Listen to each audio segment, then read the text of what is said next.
Hello everyone, what's up? It's me, Ejong Variety Vlogs.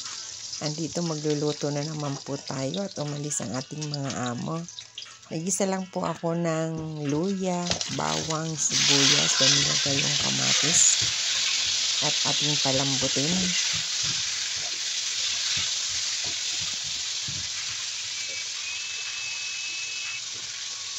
Lalagyan po natin ng patis, yung po ang ating mga pampalasa dyan, yung patis.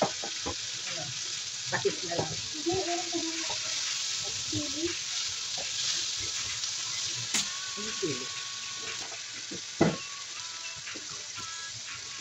Saka sunod natin yung ating hiwa-hiwang kalabasa.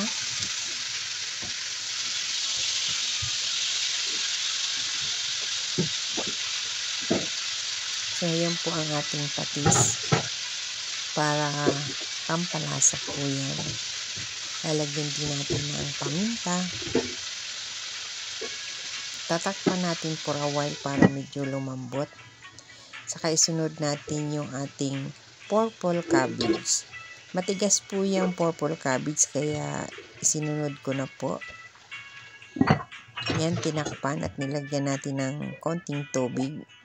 Dahil matigas yung ating kalabasa, matigas din yung purple cabbage.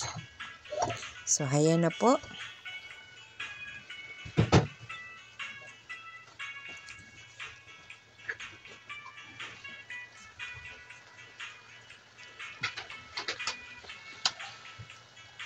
So, lalagyan din natin ng dried shrimp.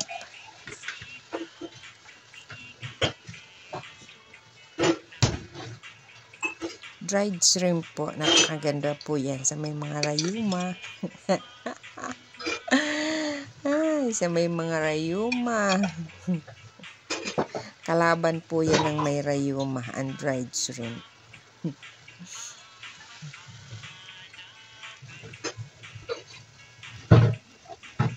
So, ganyan lang po kasimple din. Ilalagay din po natin yung ating kasunod na gulay. Siyempre, ang ating okra.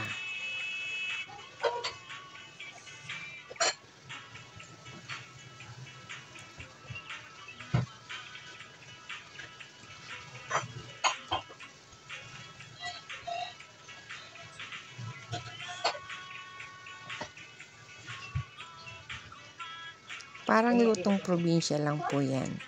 Medyo naging sosyal lang dahil sa purple cabbage.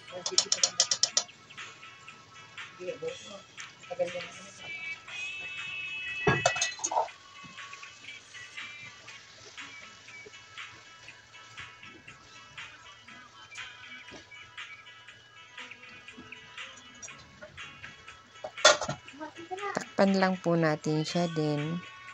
Ready to serve na po yan.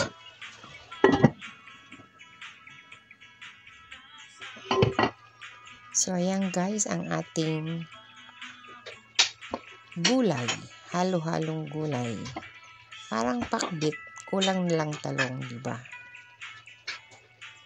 Bye! God bless!